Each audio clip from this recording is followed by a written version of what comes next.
राज्यात मुलं पळवणाऱ्या टोळ्या आलेल्या आहेत, तशाच राजकीय पक्षातील उमेदवार पळवणाऱ्याही 2 टोळ्या आहेत असा आरोप राज ठाकरेंनी केलाय। त्यावरच आशिष शेलारांनी पलटवार केलाय। 2017 साली ज्यांनी मनसेचे नगरसेवक चोरले त्यांच्याशी आता युती कशी केली असा खोचक सवाल शेलारांनी विचारलाय। महाराष्ट्रामध्ये सध्या लहान मुलं पळवण्याची खूप टोळ्या फिरतायत। त्याच्यामध्ये 2 टोळ्या अजून जास्ती ऍड झालेल्या आहेत। ते राजकीय पक्षांमधली मुलं पळवतात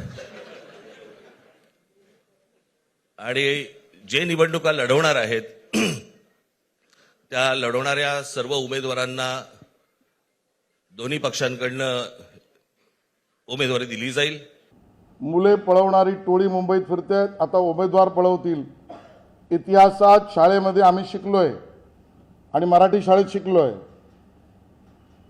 कोण कोणास केव्हा म्हणाले।